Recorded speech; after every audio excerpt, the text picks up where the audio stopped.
month, and you're going to keep getting more and more bookings, more and more sales, et cetera, et cetera. So you could put that first if you want to. You could put your potential consultants first. It doesn't matter what order you put it in my opinion. My opinion is that you have it in one place, and this is why. How many, raise your hands again if you have a 15-minute window in your day somewhere along the way. Okay, so I have 15 minutes, and this is literally how my day goes. I have 15 minutes, and I will pick this up, and I will say, okay, I've got to book June. It's already June 2nd, and I only have 4 parties. This is ridiculous. I've got to book June. I don't have any more time, because if I wait one more day, I'm now another day into June that I didn't have those parties booked, okay? So the first thing I do is I go to my potential bookings, I pull them out, and I either call them. I have a note on here that says text. They're going to respond by text, and I will text them immediately. If they're going to respond by Facebook, I have that on there. I told you guys that I put on my prize drawing slips, can I text you? And you can see here, it says, can I text you? There's yes, no, and I prefer that. This person circled yes. That means I'm texting them instead of calling them. There's a couple reasons for that. Number one, most people don't answer the phone if they don't know who it is. Number two, they will not hear my kids screaming in the background, right, Lindsay? Yeah, every time we talk, my kids are screaming in the background. Number three, I don't know what time they go to bed, get up, when they're putting their kids to bed, I have no clue what their schedule is. But with texting, I can send a text, and even if they have their volume up the whole entire way, it's usually like a doo-doo-doo, and it's not ringing and disturbing dinner or anything else. So I can text, and then they can get back to me when it's convenient for them. And so a lot of times I'll say something along the lines in my text, if I don't hear from you, I'll just send you an email to make sure you got this text. So you can kind of give them that double follow-up. You can say, I'll call you, or I'll email you, or I'll whatever. So you want to make sure that they know that you're going to keep trying until you get in touch with them. Okay, so that's my 15 minutes, and I got on, worked on bookings for 15 minutes, and then I put my Power Hour binder away, and then I do what I need to do for the next 2 hours, and then I have 15 more minutes. Now what do? I turn to the next section of my binder. What might that be? Host coaching. Now I'm going to host coach all my hosts in the next, for the next 2 weeks. I'm going to call them, whether it's call number 1, call number 2, call number 3, whatever I need to do with those hosts at that particular time, and I will do everything I can do in that 15-minute time frame. Okay? Now, 2 more hours later, or 3 more hours, or whatever time it ends up being, 15 more minutes. What am I doing? What's the next section that I'm working on? Customer care. All right? 15 minutes. I might be able to make 15 phone calls. I might be able to make 2 phone calls. I might be able to send 15 text messages. Usually you can send a lot more text messages in 15 minutes. But I'm just saying, like, if you get answering machines, you can make more phone calls. If you get a voice, you can't always make more phone calls because they might actually talk to you. They might engage with you. And you might actually get some business. Okay? And then you can say, oh, Evelyn, it was so great, and I'm so excited you're getting the Trivets. Would you like me to tell you what my specials are every single month? Because I always have a special each month. And you want your specials in those customer care calls to be around $20. Okay? So what happens if you're making customer care calls and you start selling $20, $20, $20, $20, $20, $20, $20, $20, $20, $20, $20, $20? You have a party, or you just boosted Lindsay's party because she hosted off of Sandra, and now you've boosted her to the next level, and she's like, oh my gosh, I got more for free? And then she's more excited, and then she's telling Evelyn, and Evelyn's like, well, then I'm booking off of her, because if she's going to add to my party, I didn't think I'd have enough people to get together to even have a party, and she's going to add $200 to my show? Oh my gosh, yeah, I'll do that.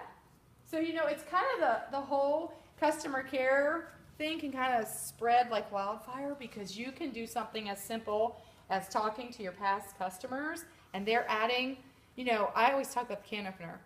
That's my go-to tool. Like, if there's anything you need in your kitchen, it's a non-electric can opener.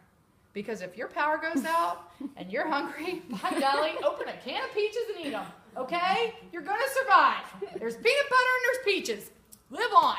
Okay? You need that can opener. You need to make sure it takes the whole lid off. None of the rat junk falls in your food, etc., etc. How much is the can opener? $21.50. Sell it to everybody and their brother. And I'm telling you, when you sell 1, to that person, and they're like, oh my gosh, you see the can opener, it's great, takes the whole lid off, and blah, blah, blah, and then they sell it to the next person. You can make that your special in a month. You can make the brownie pan a special for a month. You can, it doesn't matter, but you can change up your special, and as you're doing your customer care calls, and you say, oh, Evelyn, I'm so glad you got the Trivets. Would you like to be part of my, do you want to know what my special is every month? And then Evelyn says yes, and then you're supposed to call her every month to get her $20 order. Okay, Evelyn? What do you do with that special? I mean, like you said, you do a can opener. Right. Are you discounting it, or are you Not just usually. featuring it? I'm just featuring it. It's my featured product. Okay. That's right. Chili's does. They never have a special. It's their feature. That's right. Good- So good- you good can do the point. rubs. You can say, I'm featuring all of our Mexican rubs this month. So we're doing the Tex-Mex and the chili lime and the Chipotle and the Southwestern. And you put them all together and it's their $20 feature rubs. Or I'm doing the Mediterranean this month, and I'm doing Italian and Greek and 3 onion and sweet basil. And you put them all together, and there's their $20 feature item. And they're going to call you back in a couple months because they ran out of the Italian and they need more Italian. Or that, do you understand what I'm saying? So that's, if you're thinking, I don't really know what to say when I do customer care calls, it's really simple. Number one, the first call is just thank you. That's it. You're not allowed to say anything else. Thank you. Hang up. Just, you understand what my point is. You're saying thank you. That's it. The second call, you're making sure they got those products, they're using those products, they have questions on those products. Would you like to hear about my featured product of the month? And they might say yes or no. It doesn't matter. But if they say yes and you're sharing that with them, and they're like, are you going to do this every month? Yeah, I'm going to do this every month. And they say, oh, well, tell me what it is for next month. You better know what it is for next month before you make that phone call. But you can say, oh, I'm going to do seasonings for the next 4 months. And you can kind of bundle them together and decide which seasonings you want, because they're $5 now. So it's really nice to kind of put them together. You put 4 of them together, you got a $20 order. And then you can do that feature for the month. And then if for some reason you have to make that third phone call, again, you're just saying, that's when you're asking for, do you know anyone that needs anything? Or do you know anyone, if they're not booking a party and they're not purchasing anything and they're, they don't have any questions, you can say, just let me know if you know anyone that would need a can opener. Now that you got your can opener, let me know if some of your friends need a can opener, that kind of thing. Okay? So that was our 15-minute customer care call, our last 15 minutes. And what we're trying to do is we're trying to fit this hour into our day in 15-minute segments. If you have 30 minutes, do 2 different sections for that 30 minutes. If you have 45 minutes, you do 3 different sections in that 45 minutes. The important thing is that you do all 4 sections. What's the last section?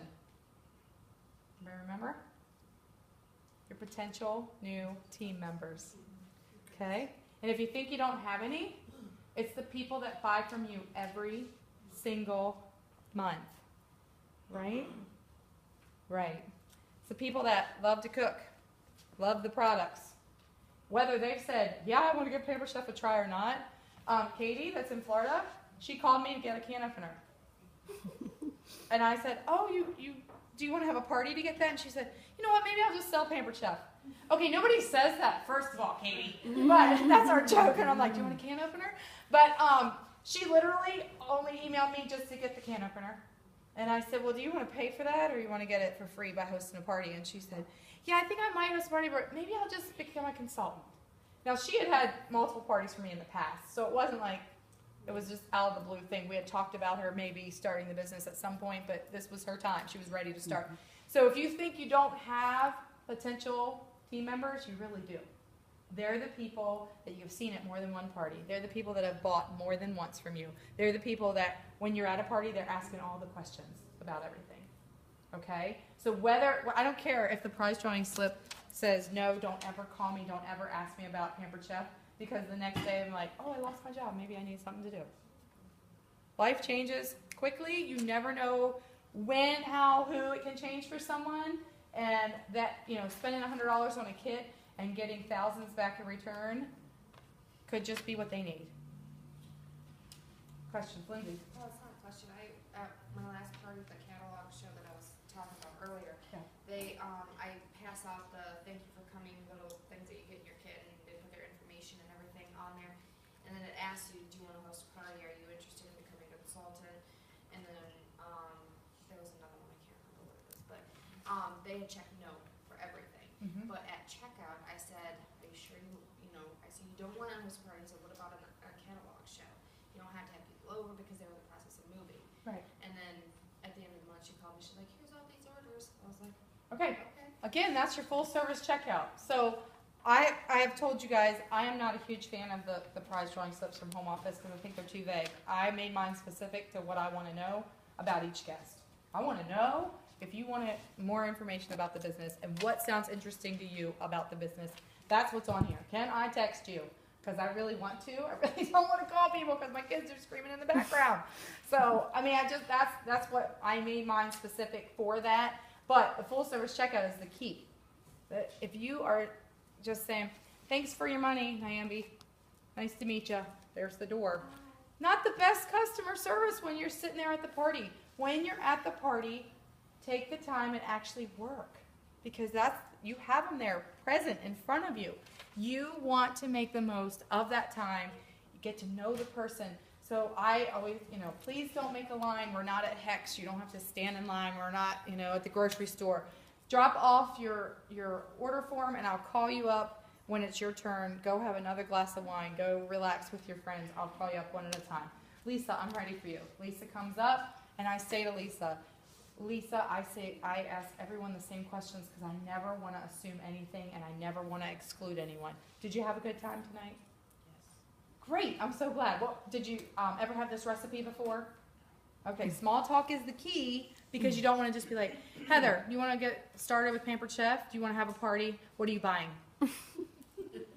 Not really the most inviting way to say things to people, right? There's totally different ways to do it. And so when I'm talking to Lisa about how much fun, did she like the recipe, has she ever had it before?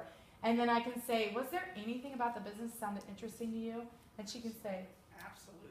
"Absolutely." And I'll say, "What was it that I said that sounded the most interesting to you?" Then I want to be a consultant. Awesome. And so then you start talking about that. If she says, "Nope, sorry," you say, "That's okay. If there's anyone you know that any of those things would fit for, please give them my information. I'd love to share a little bit more about Pampered Chef with them." And so my next question is, were you able to get everything on your wish list tonight? Okay. Would you like to have your friends over so that the rest of your wish list can be free, discounted? You go into talking about the benefits of hosting, again, because you've already talked about it at the party, but then you can give them that little bit of info. And then she can say, yes, and then you can book the party right then and there. You can hand them the host packet right then and there. You don't have to worry about shipping. You don't have to worry about calling them later. "Oh, Heather, can we look at the calendar now and see when we can book your party?" Heather doesn't have time anymore. 2 weeks ago when she was at the party, she was like, "Yeah, I want to have a party because this is great." And then she gets home and she's like, "Wait a minute, I have 6 kids. I have 17 different things to do every night. How would I think I'd ever have a party?" But if you book with her right then and there, you give her 2 dates, your next 2 available dates. You can say, do you want June 12th or you want June 15th? And she's like, "Oh, and I'm making June 12th. I'll take June 12th." You give her the packet, she's good to go. All right? If you hem and haw and say, "I'll call you tomorrow." "Oh, you work all day and you have free jobs? Sorry." "I don't know. I stay home, so you should be able to answer the phone when I call." There's a big difference. Work when they are in front of you. And then the last question I always ask them is if they want to round up to the nearest dollar, because that goes to Feeding America, the local food bank, and we're sending them food. Rachel? Question. Actually, I wanted you to expound upon one thing. Okay. With the Power Hour system, can you just explain to them the importance of working it for the entire 15 minutes? Yes. Like no matter what, after 15 you put it down. And then if you only have 15 minutes every other day, or 15 minutes this day, 15 minutes that day, how you work that? How you work that in? So, have any of you ever heard of 3-2-1? Pampered Chef always talks about 3-2-1. 3 contacts a day, 2 parties a week, and 1 new consultant a month, right? Okay, so 3-2-1 sounded fantastic for everyone except for me. Because when they came out with our new baby, and I'm like, yeah, right, if I had a schedule, I would be like Queen of the Nile because this is a brand new baby. There's, I'm a brand new mom, this is a brand new baby, this thing isn't working the way people say it will. So that 3-2-1, I was like, oh my gosh, I can't get the 3 contacts in every single day. That would stress me out more than anything. So I would try to make 15 contacts in a week. So if I had a certain amount of time, I was making as many contacts as I could at that one time. So with the Power Hour binder, when you have that 15 minutes, let's just say for some odd reason, you have called every single person you think is a potential host in your list, okay? let's say I go through all my lists and I've called them all. Where in the world would I turn to get more people for bookings